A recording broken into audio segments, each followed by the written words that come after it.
যেমন মেম্বার নাকছে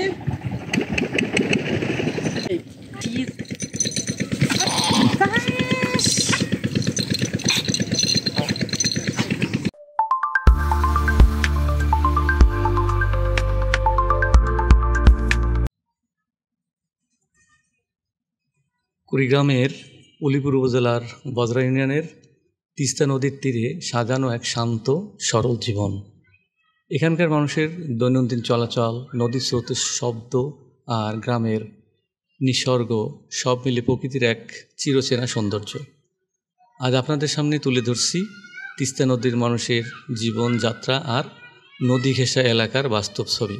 চলুন ঘুরে আসি প্রকৃতির এই শান্ত কোণ থেকে।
আজকে আমি যে জায়গাটিতে দাঁড়িয়ে আছি সেটি মূলত তিস্তা নদীর কোনো এক জায়গায় দাঁড়িয়ে আছি। সেটি হলো কুড়িগ্রাম জেলার উলিপুর উপজেলার বজরা ইউনিয়নের পশ্চিমে। আসলে এই তিস্তা নদী ভারতের জলপাইগুড়ি জেলা হয়ে আমাদের বাংলাদেশের নীলফামারী জেলার ডিমলা এবং জলঢাকা হয়ে রংপুরের গঙ্গাছড়া উপজেলার বুক চিরে কাউনিয়া উপজেলা দিয়ে আমাদের এই উলিপুর উপজেলার বজরা নামক স্থানে এসে আবারও চিলমারির জোরগাছ এর কোল ঘেঁষে ব্রহ্মপুত্র নদীতে মিশে গেছে। আমি যেখানে দাঁড়িয়েছি সেখানে আশপাশ যে জনপদটি দেখতেছেন ভিডিওতে, এই জনপদটি এই জায়গায় একসময় পরিপূর্ণ জনপদ ছিল, অর্থাৎ এখানে গ্রাম লোকজন ইত্যাদি বসবাস করত, গরু ছাগল, স্কুল মাদ্রাসা এসব ছিল, মসজিদ ছিল। কিন্তু আজকে একেবারে পরিপূর্ণ নদীগর্ভে বিলীন হয়ে গিয়েছে। এটার একটা ব্যাখ্যা আছে, সেটা হলো ওই পূর্বে যখন এই নদী ভাঙ্গন হয় বা তার আগে সরকারের সদিচ্ছার অভাবে এই জায়গাটি ভেঙে হাজার হাজার বিঘা জমি, হাজার হাজার একর জমি, কৃষি জমি মূলত, সেগুলি নষ্ট হয়ে গিয়েছে, ভেঙে একেবারে নদীগর্ভে বিলীন হয়ে গিয়েছে, যার পরিপ্রেক্ষিতে হাজার হাজার মানুষ গৃহহীন হয়ে পড়েছে।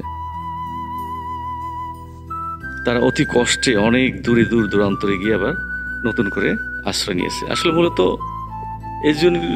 এই জিনিসগুলি সরকারের সদিচ্ছার অভাবে এই জিনিসগুলি হয়েছে। সরকার ইচ্ছা করলেই এই জিনিসগুলি রক্ষা করতে পারতো, এই নদীটাকে মাঝখানে ড্রেজিং করে নদীর গতি স্বাভাবিক রাখতে পারতো, নদী খনন করে। নদীর নাব্যতা পূর্ণ হওয়ার পরিপ্রেক্ষিতেই আজকের এই অবস্থা। এখানে এখন কোনো জনমানবের কোনো চিহ্ন নাই, শুধু নদী আর নদী, পানি আর পানি। দুঃখজনক হলেও সত্য, এটা অত্যন্ত হৃদয় বিদারক যে এই এলাকার মানুষগুলি অনেক কষ্টে অন্যান্য জায়গায় উদ্বাস্তু হয়ে আছে, অর্থাৎ আমাদের এলাকায় ভিলেজে উদ্বাস্তু হয়ে আছে।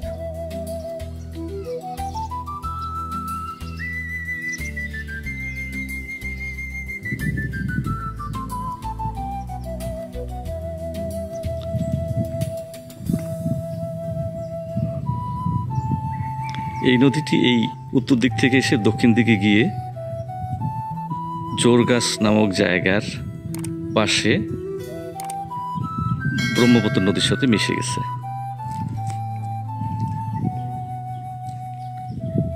বর্তমান জোরগাছের কাছাকাছি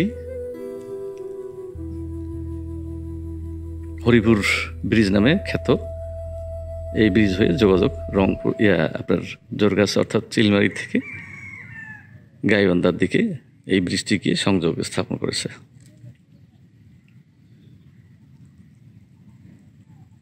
একদিকে অত্যন্ত মনোরম দৃশ্য, নদী সবসময় সুন্দর, নদী থেকে মানুষ অনেক কিছু পায়, মাছ ইত্যাদি।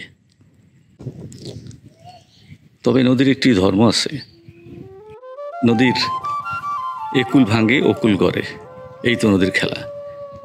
এ ধরনের গানও আমরা ইতিপূর্বে শুনতে পেয়েছি, আসলে এটাই সত্য কথা। ওই সাইডে একসময় মাঝখানে নদী ছিল, ওই নদীর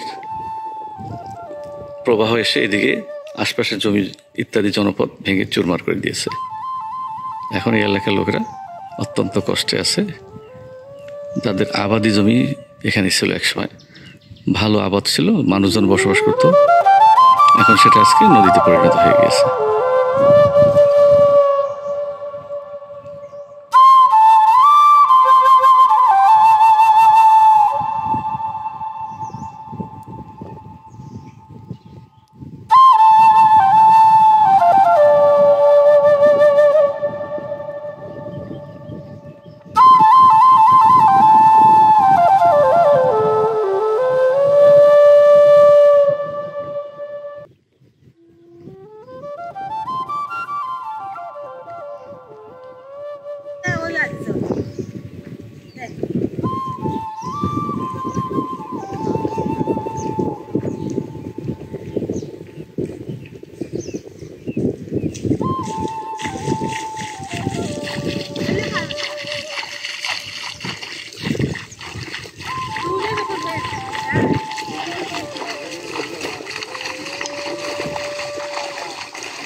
ওনারা নদীর এই পার থেকে তাদের নিজস্ব প্রয়োজনীয় মাল সামানা নিয়ে নদীর ওই পারে চলে যাবে, তাই কিছু দূর পানি ভেঙে ওই সাইডে চলে যাচ্ছে।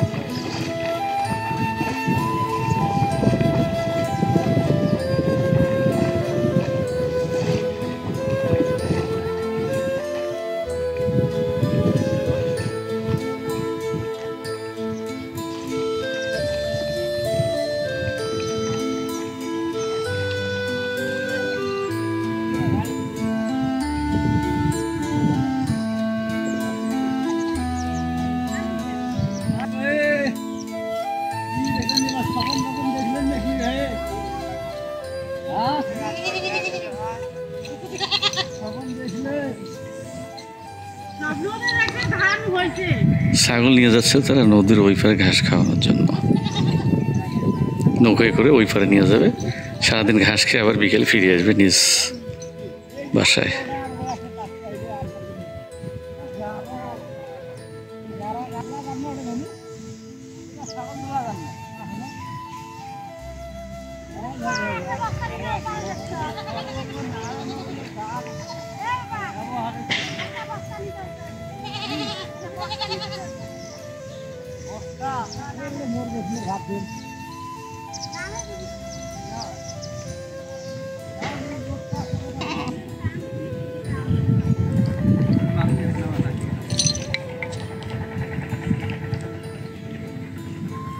আসলে তো খুব সুন্দর। এই এলাকার ছাগলের একটা নিজস্ব ইয়ে আছে, জানে যে ওই পারে প্রচুর ঘাস পাওয়া যায়,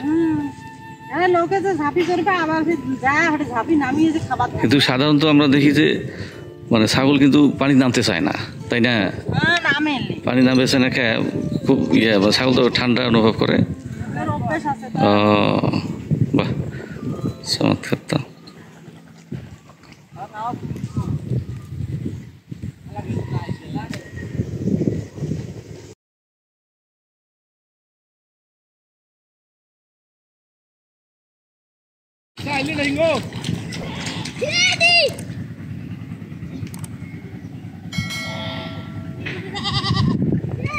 এনে কেমন মেম্বার নাচছে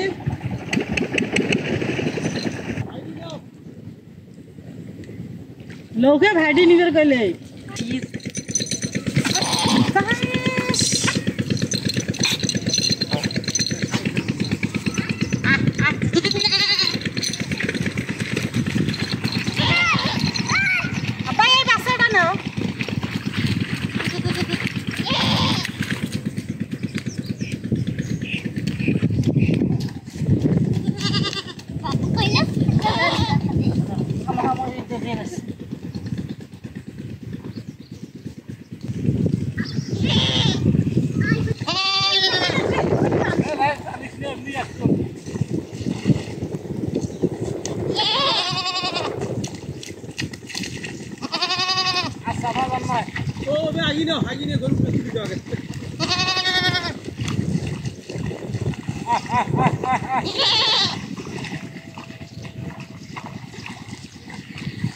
দেখ তো আমি লোকে এখন ধরবে আমরা আইছি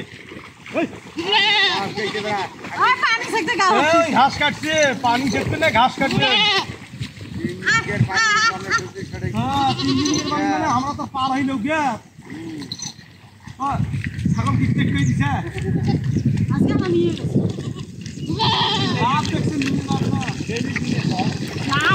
গরু ছাগল ঘাস খাওয়ার তাগিদে নৌকায় করে ওই পারে গিয়ে ঘাস খেয়ে আবার বিকেলবেলা বাসায় ফিরে আসে।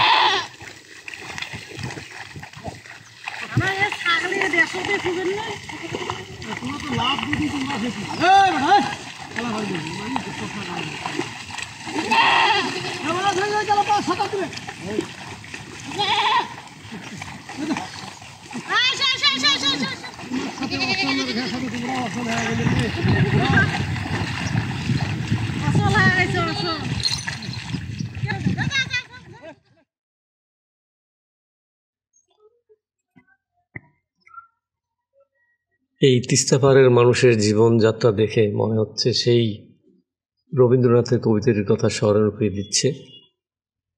আমাদের ছোট নদী চলে বাঁকে বাঁকে, বৈশাখ মাসে তার হাঁটু জল থাকে। পার হয়ে যায় গরু, পার হয় গাড়ি, দুই ধার উঁচু তার, ঢালু তার পাড়ি।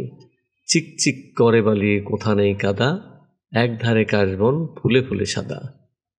আসলে এখানকার জীবনযাত্রা একেবারে অন্যরকম একটা অবস্থা। এখানকার মানুষজন স্বাভাবিকভাবে যেটা চলে, অর্থাৎ ঘুম থেকে উঠে সকালে যে যাত্রা শুরু হয়, তারই একটি চিত্র আমরা এখানে দেখতে পাচ্ছি। তাদের জীবন আসলে, গ্রামের জীবনটা ভিন্ন রকম। শহরের এবং গ্রামের জীবনের মধ্যে অনেক তফাৎ, সেটা আমরা এই দৃশ্যের মধ্যে দেখতে পাচ্ছি। এক হিসেবে তাদের জীবন তাদের কাছে অনেক সুন্দর, কারণ দৈনন্দিনের একটা কাজের তালিকা থাকে। ঘুম থেকে উঠে নাস্তা পানি খেয়ে গরু ছাগল নিয়ে মাঠে চড়ে বেড়াচ্ছে, এক প্রান্ত থেকে আর এক প্রান্তে যাচ্ছে। এটাই একটা স্বাভাবিক জীবন তাদের। এটাও জীবনও অত্যন্ত সুন্দর, অনেক চমৎকার।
এই ধরনের আরও তথ্যভিত্তিক ও ভ্রমণ ভিডিও পেতে ভিডিওটি লাইক, শেয়ার ও কমেন্ট করতে ভুলবেন না। আপনার একটি লাইক ও শেয়ার আমাদের আরও ভিডিও বানানোর অনুপ্রেরণা দেয়।